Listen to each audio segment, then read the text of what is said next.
99.7 DJX, the Ben Davis and Kelly K Show podcast. Supplying every demand. On demand. So Beth was out with friends, coworkers. One of her coworkers showed up wearing scrubs. She thought it was great that he works part-time as a frontline worker. Turns out it was a complete lie. He just does it to get free drinks. So she was wondering, this was, a little while ago, she was wondering if she should blow the whistle on him. There was a lot of back and forth, kind of split.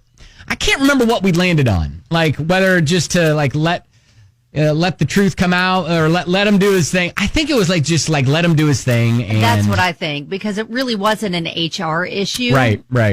So it was just whether, she thought he was a jerk. Yeah. So and that was basically it. All right. We got an update.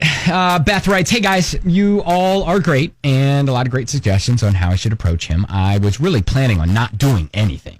I'm not a huge confrontational person. Me neither. But this bothered me. Uh-oh. So we all went out again last weekend, and who shows up? Scrub Boy! I love that now he's got a name. Scrub Boy. Walks in, high fives a couple work colleagues, and starts talking about the, quote, tough day he had at work. I know full well his tough day was answering some phone calls and sitting at a desk. Not saving lives in the ER? Right. Not in a hospital, she writes. I was just sitting there, kind of simmering, taking it all in. When after about 10 minutes, he walks over to a table next to ours and starts talking to a couple women sitting there who were falling for his act. Uh-oh. I was watching all this happening and waiting. They bought him a drink. Of course they did. Ah! Oh, wow. She writes, she's boiling. I know. She writes, I couldn't stand it any longer. I got up, walked over to the table and introduced myself as his work friend. Uh-oh. And started talking to him about his day and how tough it must have been. I could tell he was starting to get nervous, laughed, told me to leave, and that he was talking to his new friends. Oh, wow. Yeah. She writes, oh, that was it. Oh, God. The gloves came off. Almost as if the women he was talking with knew something was up. They asked me what I did at the hospital. I told them, I don't work at the hospital, and laughed and asked why they assumed that.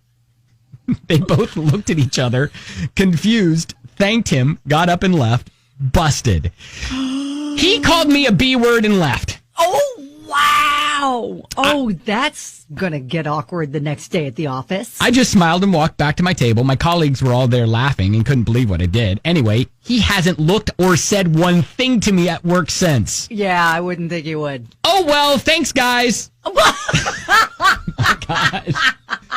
That was the update. Wow. All right. Okay. I think I feel like she had the best of intentions of not getting involved, but then once she got to that level, right? You get to a level where you give zero. You know Blanks. what I'm saying? Yep. Yeah. And then you I think that's where she was at. She was watching it go down. It was too much. Yeah, she was like, he is. So who knows? All right. Well, thank you, Beth, for the update. That was fun. I don't know if we actually helped at all, but I think we did. I think we empowered her. No, we didn't really do anything. She empowered herself when she watched all that go down, and she just couldn't take it anymore. Yeah. So thank you for the update. We appreciate it.